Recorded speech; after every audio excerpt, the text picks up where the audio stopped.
오늘 주시는 하나님 말씀은 누가복음 10장 30절에서 37절 말씀입니다. 누가복음 10장 30절에서 37절 말씀 저와 여러분이 교독하겠습니다. 예수께서 대답하여 이르시되 어떤 사람이 예루살렘에서 여리고로 내려가다가 강도를 만나매 강도들이 그 옷을 벗기고 때려 거의 죽은 것을 버리고 갔더라.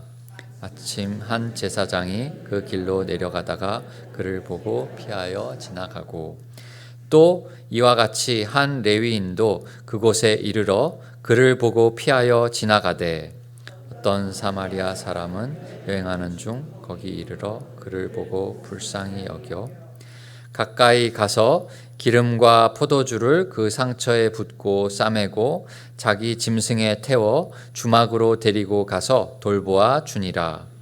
그 이튿날 그가 주막 주인에게 데나리온 2를 내어주며 이르되 이 사람을 돌보아 주라.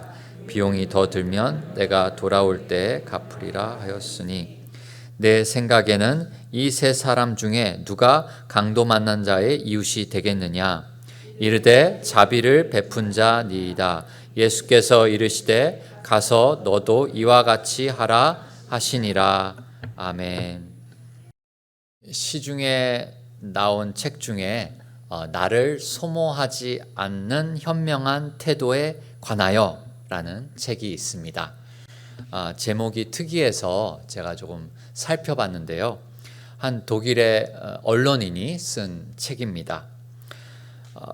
보여주기 위해 극대화하는 삶이 아닌 고요히 나를 지키는 삶을 위한 안내서라고 설명이 되어 있었습니다.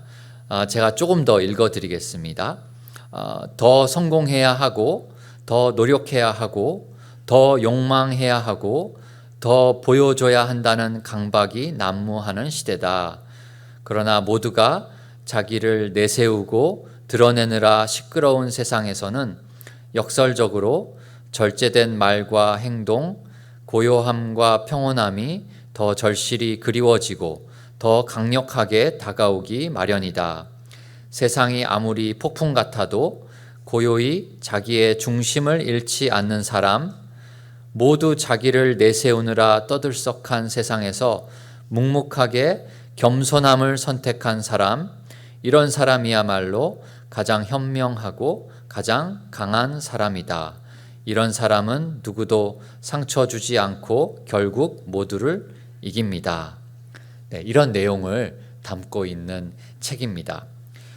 그런데 이 나를 소모하지 않는 태도라는 것이 오늘날 우리 시대에 어떤 모습으로 받아들여지고 있는지 깊이 또 생각해 볼 문제라고 봅니다. 직장에서 일이 조금이라도 힘들면 주저함 없이 그만두는 것이 요즘 트렌드입니다. 나를 소모하지 않겠다. 나는 가치 있는 사람이므로 그런 말들이죠. 네, 맞습니다. 하지만 여러 생각들을 하게 됩니다. 우리가 살아가는 세상이 이런 모습을 보이다 보니까 교회 안에서도 봉사하기를 주저하는 분위기가 생길 수 있습니다. 코로나 시대, 비대면 시대는 끝났는데 여전히 움츠러들은 채 봉사의 현장으로 다시 돌아오지 못하는 성도들도 있는 것 같습니다. 어떤 그 성도님이 그분은 30대셨는데 저한테 자기는 교회 봉사를 못하겠다고 그 부모님은 정말 열심히 교회 봉사한 거를 저도 알거든요. 그 부모님을. 그런데 자기는 그렇게 못하겠다고 그런 말을 저한테 한 적이 있었습니다. 요즘 세대가 그런 것 같습니다. 오늘 이 선한 사마리아인의 비유는 세상 사람들도 다 아는 그런 이야기, 유명한 이야기입니다. 도움이 절실히 필요한 사람이 있으면 외면하지 말고 도와줘라. 적극적으로 나서서 이웃사랑을 실천해라. 이런 내용이죠. 선한 사마리아인 법이 제정된 나라들도 있습니다.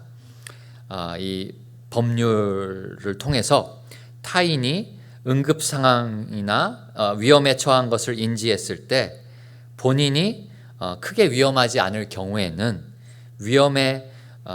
타인을 위험으로부터 구조해 줄 의무를 부여한 그런 법이 생겼습니다.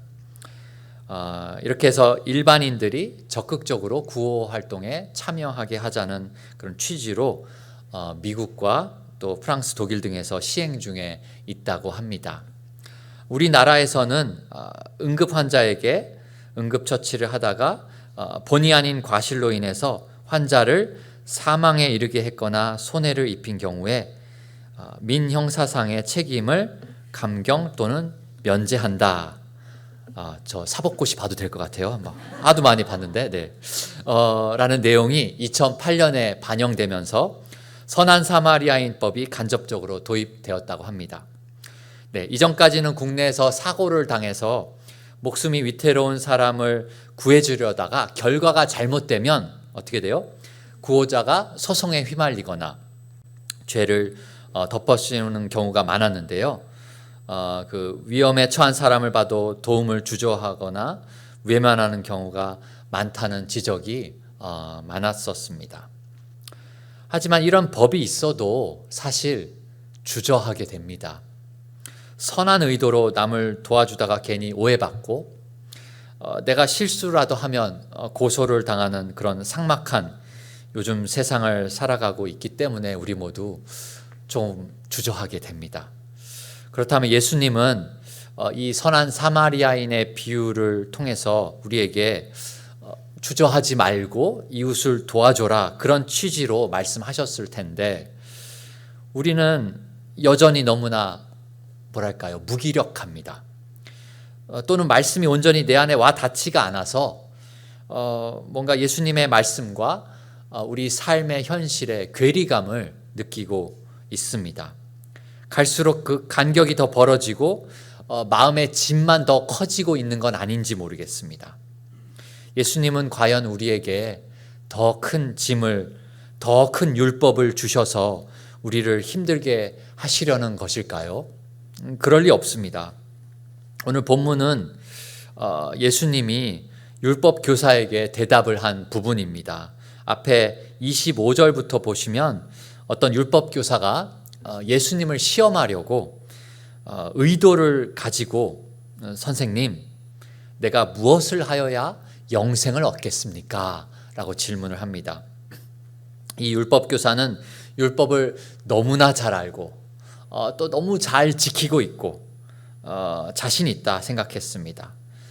그래서 영생을 얻는 방법에 대해 질문을 한 것입니다. 무엇을 해야 하는지, 어떤 삶의 방식이 필요한지 질문을 던졌습니다. 그러자 예수님은 율법에 무엇이라 하냐 물으십니다. 그러자 율법교사가 내 마음을 다하며 목숨을 다하며 힘을 다하며 뜻을 다하며 주 너의 하나님을 사랑하고 또한 내 이웃을 내 자신같이 사랑하라 했습니다. 네, 아마도 그는 자신 있게 술술 외우고 있는 그 율법을 말했을 것입니다. 예수님은 그래, 내 대답이 옳다. 너 대답 잘했다. 그리고는 이를 행하라. 그리하면 살리라. 이를 행하라. 그러면 살리라. 그러나 우리는 성경을 통해 잘 알고 있습니다. 율법의 행위로 그 앞에 의롭다 하심을 얻을 육체가 있다 없다? 없다. 네. 의인은 없나니 하나도 없다라는 말씀입니다. 율법으로 말미암는 의를 행하는 사람은 그 의로 살리라라는 것은 이론적으로는 맞는 말입니다. 하지만 그 이론대로 살아낸 사람이 없다는 것입니다. 이 세상 어느 누구도 그렇게 율법대로 행하는 데 성공한 사람이 없습니다. 그런데 이 율법 교사는 아직 그것을 깨닫지 못하고 있습니다. 그래서 29절에 그 사람이 자기를 옳게 보이려고 예수께 여짜오되 그러면 내 이웃이 누굽니까? 예수님이 그래 너의 이웃은 너희 가족, 친척, 동네 사람들 등등이야 라고 말했으면 아마도 그는 자신 있게 저는 완벽하게 이웃사랑을 하고 있습니다 라고 말했을 것입니다. 그러므로 저는 영생을 얻은 것이죠 라고 말할 태세입니다. 좀 더 나아가면 나는 당신이 필요 없습니다. 당신의 도움이 전혀 필요 없습니다. 혹시 당신이 메시아라고 주장하시는지 모르겠는데 나는 이미 율법을 온전히 실천하고 있는 사람입니다. 이런 논리로 예수님을 시험하고자 했을 것 같습니다. 여러분, 요즘 예수님이 필요하세요? 정말 필요하세요? 아멘입니다. 예수님이 있으면 고만, 없으면 고만. 혹시 이런 분 계신가요? 교회를 오래 다니고 익숙해서 예수님을 별로 안 찾고 있다거나 급한 기도 제목이 지금은 없어서 그분의 도움이 필요 없다거나 이런 조금이라도 비슷한 생각들이 있다면 정말 영적인 긴급 상황입니다. 영적인 앰뷸런스를 지금 불러서 구급차에 태워 바로 병원에 가야 할 지경으로 영적으로 병든 것입니다. 빨리 회복하지 않으면 큰일 납니다. 이 율법 교사랑 비슷한 상황이라는 말씀입니다. 어찌되었든 질문은 내가 무엇을 해야 영생을 얻겠습니까? 에서 내 이웃이 누굽니까? 라는 이슈로 옮겨졌습니다. 내 이웃이 누굽니까에 대한 대답을 이제 이 비유로 하시는 겁니다. 어떤 사람이 예루살렘에서 여리고로 내려가다가 강도를 만났습니다. 그 강도들이 옷을 벗기고 때리고 거의 죽게 놔두면서 버리고 갔습니다. 우리는 조금은 낯설지만 예수님은 굉장히 있을 법한 상황을 설정을 하신 것입니다. 예루살렘은 그 760m의 고지대에 있었고요. 여리고는 해저 250m 높이의 저지대에 있습니다. 그리고 그 두 도시 간의 거리는 36km입니다. 우리로 치면 서울에서 수원으로 내려가는 정도다라고 생각하면 될 것 같습니다. 그런데 그 길이 가파르고 암석들도 많고 실제로 도둑이 출몰하는 지역이라고 학자들은 이야기를 합니다. 이 강도 만난 사람 누굽니까? 이름이 뭡니까? 이름이 없습니다. 그냥 비유에서 나오는 사람이니까요. 그런데 이 강도를 만나 길거리에 버려진 이 사람, 죽어가는 이 사람은 실은 율법 앞에 의롭다함을 얻지 못하고 있는 모든 죄인들의 모습을 떠올리게 하는 것 같습니다. 스스로 구원받을 수 없는 영적인 무력함 가운데 있는 저와 여러분 말입니다. 우리는 예수님이 없으면 이 버려진 사람과 영적으로 똑같습니다. 그런데 복음은 여기서 시작합니다. 기독교 신앙은 여기서부터 출발합니다. 다른 지점에서 시작하면 모래 위에 쌓은 성과 같습니다. 자기 행위로부터 기독교를 쌓아 올리면 그건 종교 생활에 불과한 것입니다. 한순간에 무너질 수밖에 없습니다. 네, 예수님 없이 살아가면 우리 영혼은 강도 만나고 피 터지고 죽어갑니다. 교양과 상식으로 무장해도 아무 소용 없습니다. 율법으로 무장해도 그걸 알면 뭐합니까? 실천을 다 못하는데. 완벽한 인간, 율법의 기준을 다 충족하는 사람은 없습니다. 하나님이 보시기에 가장 큰 문제는 사람들이 이 자기의 영적 상태를 깨닫지 못하고 있다는 데 있습니다. 대표적인 사람이 여기 나오는 제사장과 레위인입니다. 마침 한 제사장이 그 길로 내려가다가 그를 보고 피하여 지나갑니다. 왜 그랬을까요? 어쩌면 자기 자신도 강도를 만나게 될지도 모른다는 두려움이 엄습했을 수도 있겠습니다. 괜히 도와주러 다가갔다가 근처에 숨어있는 강도를 만나면 어떡해요? 나도 공격받을 수 있겠구나. 그런 상황이 판단이 되면 본능적으로 빨리 현장을 벗어나고 싶어 하겠죠. 또는 그 사람이 이미 죽었나 보다. 그렇다면 율법에 시체를 만지는 자는 더럽혀지는 것이다, 부정하게 된다라고 했으니 골치 아프다. 내가 맡은 제사장 사역이나 잘하자 하고 지나갔을 수도 있겠습니다. 하지만 그는 쓰러진 사람의 생사 여부를 확인하려는 어떤 노력도 하지 않았습니다. 도움이 절실히 요청되는 사람을 보고도 의도적으로 외면하였습니다.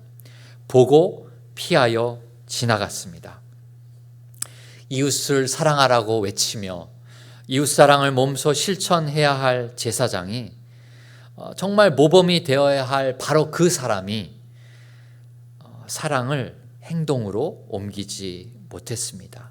아니, 이것은 신앙을 떠나서 그냥 현대 사회에서도 한 인간으로서 비인간적 행동이다라고 우리는 이야기를 합니다. 이어서 등장하는 레위인도 마찬가지입니다. 그곳에 이르러 그를 보고 피하여 지나갔습니다. 레위인도 제사장처럼 하나님을 위해 백성들을 위해 봉사하기 위해서 성별된 지파의 사람 아니겠습니까? 우리식으로 비유하자면 목회자도 지나가고 평신도도 지나갔는데 뭐랄까요, 이걸 천주교, 이슬람교, 네, 다른 사람이 왔다라는 것이죠. 어떤 사마리아 사람이 등장합니다. 유대인들과는 원수지간으로 서로 투명인간 취급하는 사이인데 지금 말도 안 되는 상황이 벌어지는 순간입니다. 이 여행 중인 사마리아 사람이 그를 보고 어떻게 했습니까? 불쌍히 여겨. 네, 이게 정상이죠. 그렇죠? 마땅히 그렇게 해야만 합니다. 불쌍히 여긴다라는 것은 도움이 절실히 필요한 자에게 쏟아 부어져야 할 인간의 기본 마음이라고 할 수 있습니다. 어려움에 처한 이웃이 있으면 그 사람의 처지와 입장에 깊이 공감하고 그의 아픔을 나의 아픔으로 느낄 수 있어야만 생기는 것이 이 불쌍히 여기는 마음입니다. 율법에 통달한 사람, 그리고 예배에 너무나 익숙한 사람은 그냥 지나쳤는데 율법도 모르고 예배도 모르는 이 한 사람, 그는 그 사람을 보고 불쌍히 여겼습니다. 이것은 우리에게 시사하는 바가 큽니다. 저도 목사로서 이것저것 할 일들을 하지만 제가 이렇게 될까봐 두렵습니다. 이 불쌍히 여기는 그 하나님의 마음이 없이 사역을 할까봐 두렵습니다. 여러분에게는 이 불쌍히 여기는 마음이 날마다 샘솟고 있습니까? 그렇지 않다면 뭔가 잘못된 방향으로 소모되고 있다는 뜻입니다. 빨리 주님 앞에 나아가 주님 앞에 먼저 기도해야 할 제목입니다. 나에게 왜 이 불쌍히 여기는 마음이 사라졌는지 주님께 여쭤봐야 하겠습니다. 불쌍히 여기는 마음만 품고 끝난 게 아닙니다. 가까이 가서 기름과 포도주를 그 상처에 부어서 응급처치를 하였습니다. 상처를 싸매고 자기 짐승에 태워서 주막으로 데리고 가서 돌봐 주었습니다. 그리고 그 이튿날 그가 주막 주인에게 데나리온 2를 내어줍니다. 학자들에 따라서 이게 한 보름치 또는 2달치 숙박비에 해당된다고 말합니다. 상당히 큰 금액을 주면서 돌봐주라고 하며 비용이 더 들면 내가 돌아올 때에 갚겠다고까지 했습니다. 네, 이 사마리아 사람은, 어려움에 처한 공경 속에 있는 사람은 누구든지 당연히 도와줘야 한다는 생각을 했던 것 같습니다. 그냥 도와주는 신용만 하는 게 아니라 실제로 그는 끝까지 도움을 주었습니다.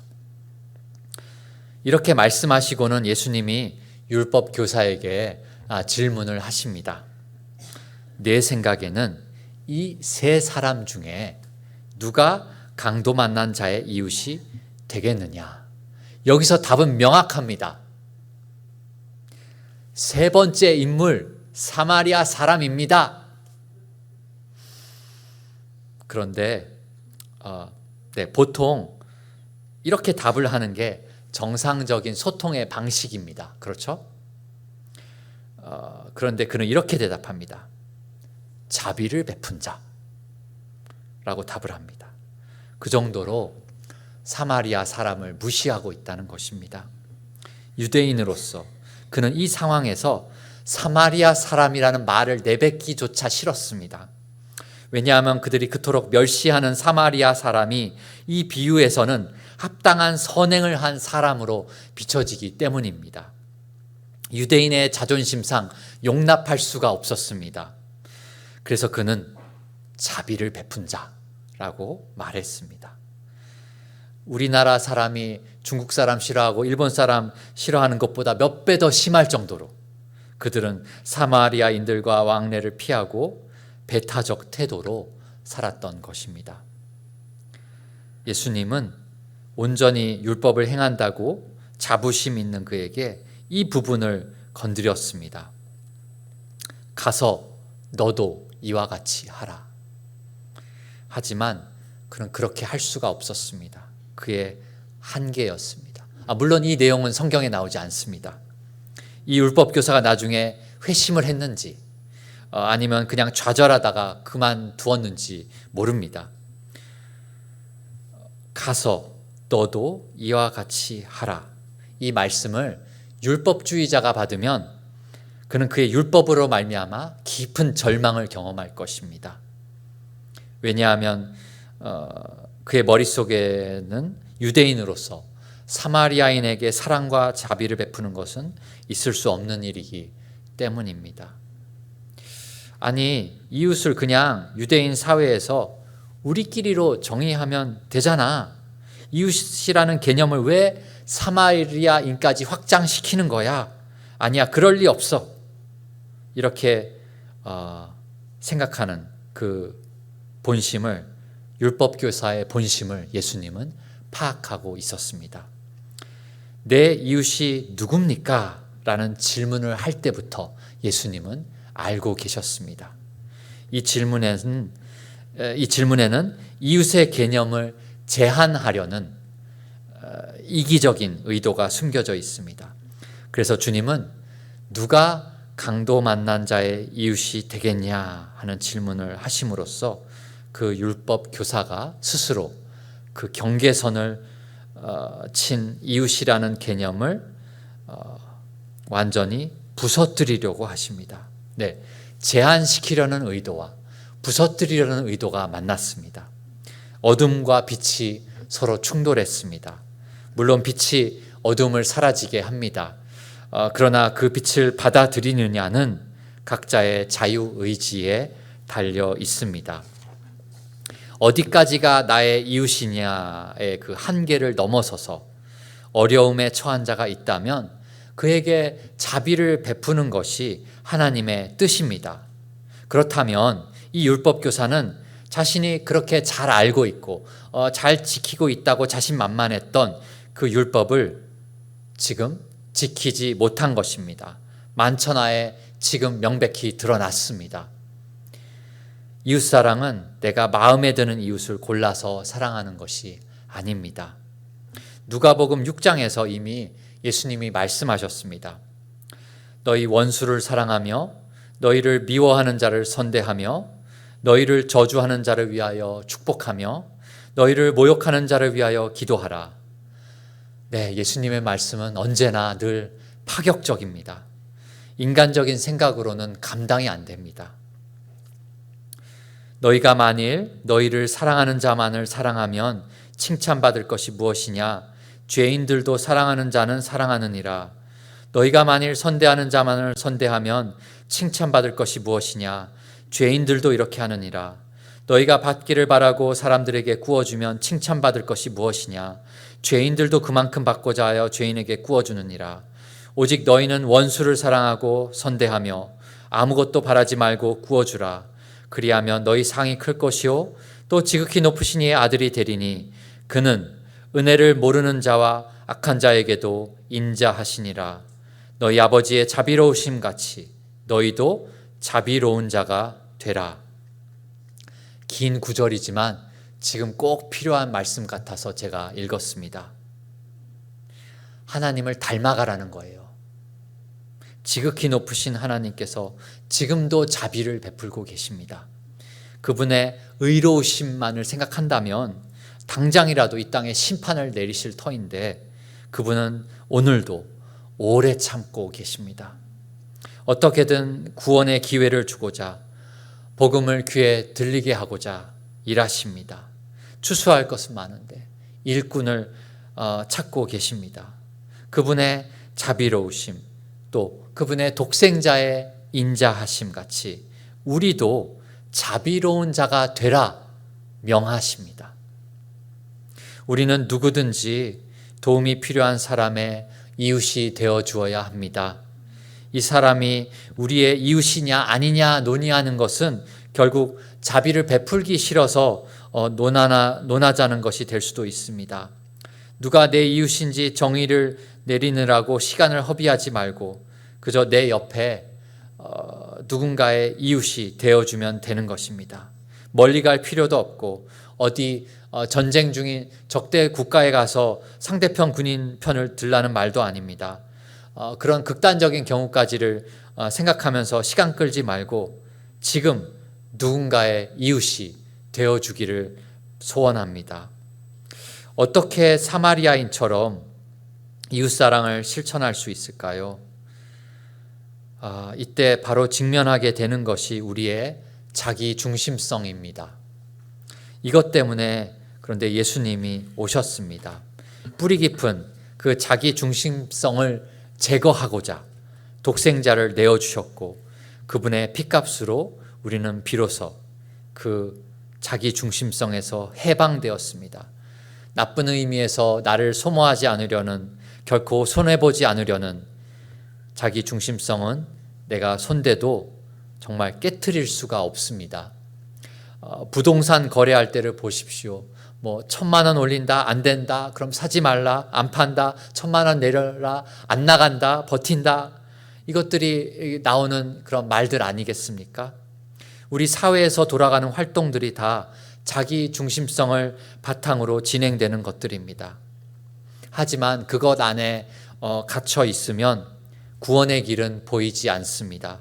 인간의 공로로는 영생의 길이 보이지 않건만 보혈의 공로로 우리는 나밖에 모르는 그 이기주의에서 벗어나서 주변을 볼 수 있게 되었습니다. 우리의 시선을 예수님이라는 창문을 통해서 이웃에게로 향하게 합니다. 지금 양보하고 그냥 넘어가주고 손해보고 그렇게 살게 됩니다. 자기 중심성으로 사는 것이 세상에서는 멋지게 보일지 몰라도 또 큰 부를 창출하는 방법일지는 몰라도 영적으로는 자기를 소모시키는 완전히 소진시키는 그렇게 영혼을 죽여버리는 일이라는 것입니다. 우리는 강도 만나서 길가에 쓰러진 것 같은 영적 상태요 무력함 가운데 있었는데 주님께서 우리를 구원하시고 죄로 말미암은 상처들을 치유해 주십니다. 그리고 예수님이 끝까지 우리를 책임져 주십니다. 마침내 다시 오실 그 재림의 날까지 주님은 우리의 믿음을 굳세게 붙잡아 주실 것입니다. 그날 우리는 온전한 구원을 경험할 것입니다. 그때까지 우리는 총체적 회복을 위해서 한 걸음씩 나아가고자 합니다. 내가 강도 만난 자와 같이 세상 가운데 있다가 쓰러진 사람일 수도 있고 내가 제사장처럼 그냥 못 본 채 하고 지나가는 위선적인 사람일 수도 있습니다. 그러나 그리스도 예수 안에서 우리는 새로운 피조물이 되었습니다. 복음은 한 사람을 완전히 변화시키는 놀라운 하나님의 능력입니다. 누가복음을 기록한 이 누가도 예수님을 몰랐다면 그냥 의료인으로 하루하루 환자 몇 명을 치료하고 살아갔을 것입니다. 그러나 그는 예수님을 만났습니다. 주님이 그를 변화시켜 주셔서 놀라운 성령의 감화 감동으로 그는 하나님의 말씀을 기록하는 영광을 얻었습니다. 그가 기록한 누가복음을 통해서 우리가 이렇게 하나님의 은혜를 함께 나누고 있지 않습니까? 예수님을 인격적으로 만나고 예수님 안에서 치유를 경험한 사람은 이제 그렇게 이웃을 향해 나아갈 수 있습니다. 이웃의 고통을 함께하고 영혼을 치유하고 복음으로 구원에 이르도록 우리가 누군가의 인도자가 될 수 있습니다. 이보다 더 큰 은혜와 영광이 있을까요? 예수님은 우리의 치료자 되십니다. 우리는 그분의 통로일 뿐입니다. 오늘날 너무나 많은 사람들이 마음의 질병으로 고통받고 있습니다. 주여 고쳐주십시오. 마음의 질병을 치료해 주시고 그 아픔을 주께서 공감해 주시고 그 사람을 총체적으로 회복시켜 주십시오. 우리가 마주하는 중요한 기도 제목 아니겠습니까? 이렇게 이웃을 사랑하는 길은 값을 치르는 길입니다. 자신을 위해 아껴둔 그 여행자의 포도주와 기름을 붓고 상처를 싸매기 위해 자기 겉옷을 찢어야 할지 모르겠습니다. 자기가 타던 짐승에 그 환자를 태우고 또 온갖 수고를 감당해야 합니다. 주막으로 데리고 가서 돌봐주고 내 지갑을 꺼내서 상당한 지출을 감당해야 합니다. 비용이 더 들면 갚겠다고 약속하고 또 끝까지 그렇게 책임지려면 꽤나 큰 금전의 손해를 감수해야 합니다. 특히나 분주하게 살아가는 우리 현대인들에게 있어서 잘 알지도 못하는 사람을 위해서 내 시간을 낸다는 것은 정말 쉽지 않은 일입니다. 시간을 허비할 각오를 해야 합니다. 내 일정에 차질이 생길지언정 온갖 손해와 불편이 예상되더라도 하나님의 사랑과 자비하심을 제대로 경험한 사람은 그 사랑을 그대로 흘려보낼 것입니다. 대가 지불하는 것을 주저하는 사람은 그런 면에서 그리스도인이 아닙니다. 예수님의 핏값으로 구원받은 그리스도인이라면 도움을 필요로 하는 자들에게 다가가 이웃이 되어줘야 마땅합니다. 그런 의미에서 예수님이 말씀하신 선한 사마리아인의 비유는 단순히 도덕적 교훈을 주시려고 한 것이 아닙니다. 그냥 너 자신을 소모시켜라 라고 하신 것이 아니라 예수 그리스도의 복음 안에서 변화된 삶을 촉구하시고 도전하시는 것입니다. 주님의 그 크신 사랑과 은혜를 생각할 때 우리는 영원토록 주님을 찬양할 수 있습니다. 그것은 결코 소모전이 아닙니다. 나의 어두웠던 내면이 변하고 주님의 사랑으로 충만하게 됩니다. 증오와 분노로 가득했던 마음이 변하여서 주님의 은혜와 평화로 가득하게 됩니다. 소모되는 것이 아니라 오히려 충만해짐을 경험합니다.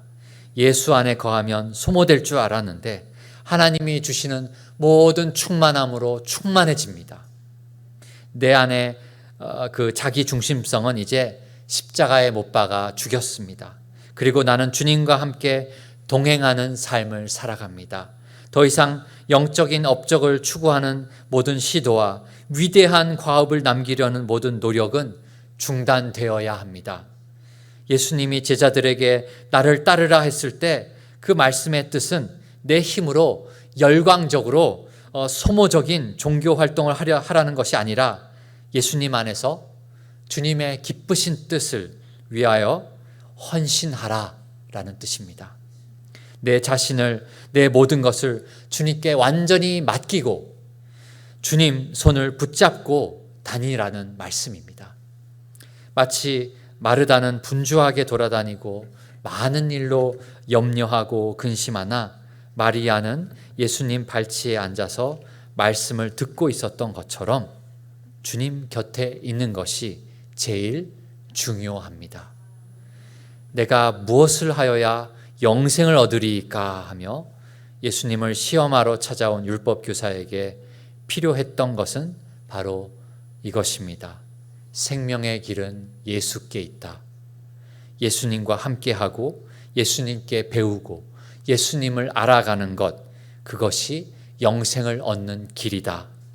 그리고 그 길을 가는 여정 속에 만나게 되는 우리의 이웃을 외면하지 말고 사랑하고 자비를 베풀 수 있도록 예수님이 우리의 능력이 되신다는 것입니다. 그 능력을 거부하는 순간 우리의 인생은 소모전이 됩니다. 율법주의에 갇혀서 자신을 소모하든지 죄 가운데 자신을 더럽히며 소모하든지 소모적인 그런 인생, 참으로 불쌍한 인생입니다. 그들을 불쌍히 여기는 주님의 마음을 갖고 이웃사랑으로 섬길 때 역설적이지만 그것이 바로 나를 소모하지 않는 태도라는 것을 오늘 말씀을 통해서 우리는 깨닫게 됩니다. 우리 모두 이 믿음으로 이웃사랑을 실천하고 축복의 통로로 살아가시기를 우리 주님의 이름으로 축원합니다. 이 시간 기도하겠습니다. 하나님 아버지, 감사합니다. 나를 소모하지 않으려는 자기 중심적 태도로 살다가 오히려 율법주의와 세속주의에서 더 소모적이 되는 우리의 연약함을 발견합니다.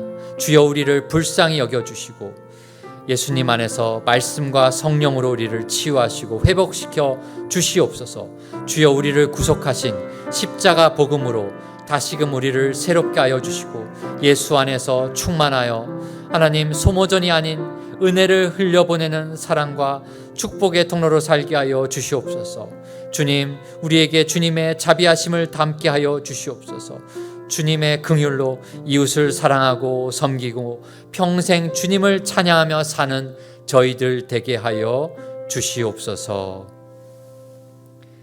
이제는 우리 주 예수 그리스도의 은혜와 하나님의 사랑과 성령의 교통하심이 이제 평생토록 주 안에서 이웃 사랑하며 살기로 결단하는 우리 모든 주의 백성들의 심령 위에 이제부터 영원토록 함께 있을지어다.